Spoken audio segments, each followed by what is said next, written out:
Hi friends, very warm welcome on my YouTube channel Nikhil मिस्त्री science learn with fun. आज हम यहाँ पे बात करने वाले हैं 10th standard English medium science chapter 6। उसके अंदर आज हमारा टॉपिक है ट्रांसपोर्टेशन इन प्लांट। तो यहाँ पे हम डिस्कस करते हैं ट्रांसपोर्टेशन इन प्लांट के बारे में। तो आगे हमने पढ़ा था कि जो भी प्लांट है तो वो प्लांट अपनी बॉडी में क्लोरोफिल रखता है, क्लोरोफिल पिगमेंट आता है, तो वही क्लोरोफिल का यूज़ करके सनलाइट की प्रेजेंट में कार्बन डाइऑक्साइड और पानी के साथ प्रोसेस करके अपना खाना फूड खुद बनाता है। और ये जो एनर्जी है वो लीव्स के अंदर स्टोर करता है। जो भी प्लांट है, प्लांट अपने आसपास के सॉइल में से जो भी नियरेस्ट सॉइल सब्सटेंस या तो रिचेस्ट सब्सटेंस होता है उसमें से वो नाइट्रोजन और फॉस्फोरस और अदर मिनरल्स का वो एब्सॉर्प्शन करता है। तो यहाँ पे जो भी एब्सॉर्प्शन होता है तो वो सॉइल में से होता है और वो एब्सॉर्प्शन अपनी बॉडी में प्लांट रूट्स के थ्रू करता है।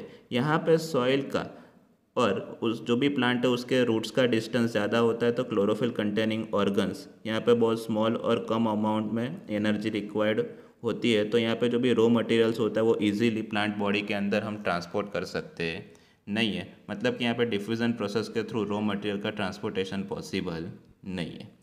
नेक्स्ट हम यहाँ पे डिस्कशन करते हैं तो जो भी प्लांट है तो प्लांट के अंदर ये जो एनर्जी है तो जो डिस्टेंसेस की बात करें तो जो भी डिस्टेंसेस ज़्यादा होता है तो जो भी प्लांट की बॉडी या तो प्लांट का जो भी स्ट्रक्चर होता है वो बड़ा होता है तो डिफ्यूज़न प्रोसेस के थ्रू सफिशिएंट रॉ मटेरियल या तो एनर्जी हम यहाँ पे प्रोवाइड कर सकते नहीं है। तो यहाँ पे एक प्रॉपर ट्रांसपोर्टेशन सिस्टम रिक्वायर्ड है इस सिचुएशंस के अंदर। तो जो भी एनर्जी है तो उसकी रिक्वायरमेंट के हिसाब से यहाँ पे जो भी बॉडी डिज़ाइन होती है तो प्लांट यहाँ पे मूविंग कर सकता नहीं है, लेकिन प्लांट के कुछ बॉडी पार्ट्स है कि जो मूविंग करते हैं तो यहाँ पे उसको ज़्यादा क्वांटिटी में एनर्जी चाहिए। और जो भी मेनली प्लांट है उसके जो भी बॉडी सेल्स होते हैं वो टिश्यू के अंदर डेड सिचुएशन में होते हैं। मतलब कि उस सिचुएशन में उसको जो भी एनर्जी रिक्वायर्ड है वो बहुत कम है।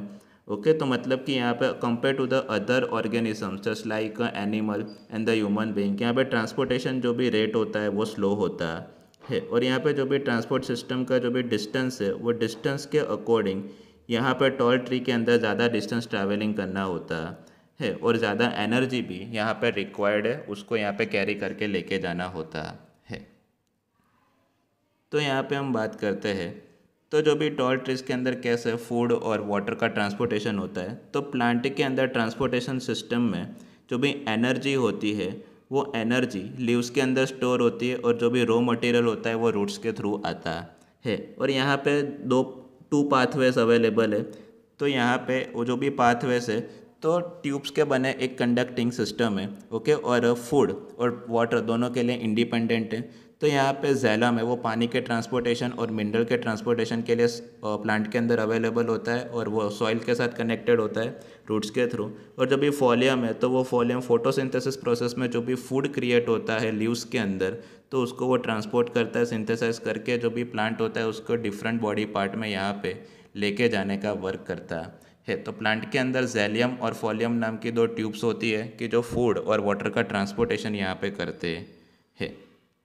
ट्रांसपोर्टेशन ऑफ वाटर की बात करें तो जैलम टिश्यू वाटर टिश्यू जिसको आप बोल सकते हो कि जो रूट्स में से पानी को एब्सॉर्ब करके स्टीम लीव्स और जितने भी बॉडी पार्ट्स है उसमें वो ट्यूब्स के थ्रू यहाँ पे लेके जाता है और हर एक पार्ट्स में वो पानी प्रोवाइड करता है। जो भी रूट्स होते हैं उसके जो भी सेल होते हैं वो डायरेक्टली सॉइल के साथ कनेक्टेड होते हैं और आयन के फॉर्म में जो भी न्यूट्रिशंस होते हैं उसको वो एब्सॉर्ब करते हैं।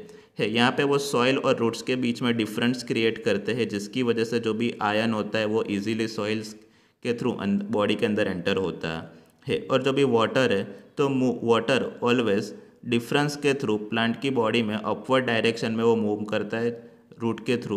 ओके, और इसका मतलब है कि जो भी यहाँ पे मूवमेंट है वो स्टेडी मूवमेंट है, ओनली वन डायरेक्शन है। और जैलम रूट से लीव्स तक जो भी पानी होता है वो ट्रांसपोर्टेशन करने का वर्क करती है अपवर्ड डायरेक्शन में। मतलब कि पानी यहाँ से लोअर टू अपवर्ड डायरेक्शन में पुश होता है। यहाँ पे नेक्स्ट हम बात करते हैं तो जो भी सब्सटेंस है तो सब्सटेंस के अंदर ये जो ट्रांसपोर्टेशंस होता है तो ट्रांसपोर्टेशन के अकॉर्डिंग यहाँ पे जैलम की बात करें तो जैलम प्लांट के अंदर डाउनवर्ड डायरेक्शन में से अपवर्ड डायरेक्शन में जो भी फूड मटेरियल्स है उसको ट्रांसपोर्ट करती है। जो भी प्लांट है, तो यहाँ पे अनदर स्ट्रेटजी आपको दी हुई कि जो कोई बड़ा प्लांट है तो वो अपने प्लांट में टॉलेस्ट हाइट मतलब कि बिग पॉइंट तक यहाँ पे वो जो भी पानी है उसको वो लेके जाता है। जो भी प्लांट है तो यहाँ पे सप्लाई उसका कंटिन्यूस रहता है और वो ट्रांसपिरेशन प्रोसेस के थ्रू लीव के थ्रू अपनी बॉडी में से जो भी वेस्ट वाटर होता है उसको वो बाहर निकालता है, जिसका डिस्कशन हमें आगे वाले लेक्चर में किया। यहाँ पे इवापोरेशन प्रोसेस के थ्रू जो भी सेल बॉडी के अंदर कोई सब्सटेंस होता है, ओके, तो वो भी यहाँ पे वो निकल जाता है वेपर के फॉर्म में, और जो भी वाटर है वो ऑलवेज डाउनवर्ड डायरेक्शन में जो भी वाटर है तो रूट्स के थ्रू यहाँ पे आता है। और जो भी losses of water in form of the vapour are the aerial part of the plant are known as transpiration, तो उसका डिस्कशन हमने आगे यहाँ पे किया था। यहाँ पे हम ट्रांसपिरेशन की बात करें तो transpiration help in the absorption and upward movement of the water. तो पानी सॉइल के रूट्स के थ्रू सॉइल में से लीव्स में आता है और ट्रांसपिरेशन प्रोसेस के थ्रू जो भी मिनरल्स और वो सब होता है वो बाहर एटमॉस्फेयर में चला जाता है, जिससे वो अपनी बॉडी का जो भी टेम्परेचर है वो टेम्परेचर को मेंटेन करता है, रेगुलेट करता है। और ड्यूरिंग द डे टाइम में जो भी स्टमाटा होता है वो ओपन होता है। ट्रांसपिरेशन प्रोसेस के थ्रू मेजर जो फोर्सेस के अकॉर्डिंग जो भी वाटर है वो जैलम के थ्रू यहाँ से वो बाहर निकालने का वर्क करता है, जिसमें अपनी बॉडी में वेस्ट मटेरियल और इम्प्योरिटीज़ को भी वो बाहर ट्रांसपोर्ट करता है। यहाँ पे transport of food and other substances की बात करें तो यहाँ पे हम डिस्कस करते हैं मेटाबॉलिक प्रोसेस और पर्टिकुलरली फोटोसिंथेसिस के थ्रू जो भी फूड लीव्स के अंदर क्रिएट होता है तो वो यहाँ पे प्लांट के डिफरेंट बॉडी पार्ट में ट्रांसपोर्ट किया जाता है। और जो भी फॉलियम है तो वो फॉलियम यहाँ पे फूड ट्रांसपोर्टेशन का वर्क करती है, ओके। और ये वन टाइप ऑफ टिश्यू है और जो भी फूड होता है वो सॉल्युबल फॉर्म में होता है। यहाँ पे जो भी फोटोसिंथेसिस प्रोसेस के थ्रू जो भी फूड क्रिएट होता है उसमें से मेनली जो फॉलियम होती है वो साथ में एमिनो एसिड के फॉर्म में यहाँ पे ट्रांसपोर्ट करती है, ओके। स्पेशली यहाँ पे जो भी ऑर्गन्स ऑफ फ्रूट्स होते हैं वहाँ पे वो स्टोरेज होता है, जैसे कि फ्रूट्स के अंदर, सीड्स के अंदर और ग्रोइंग ऑर्गन्स के अंदर यहाँ पे एनर्जी के फॉर्म में स्टोर होता है, कि जो ऐसे पार्ट्स को डेवलप करने में ज़्यादा हेल्प करता है। मतलब कि ऐसा पार्ट्स है कि जिसको डेवलप होने के लिए ज़्यादा एनर्जी रिक्वायर्ड है, ओके।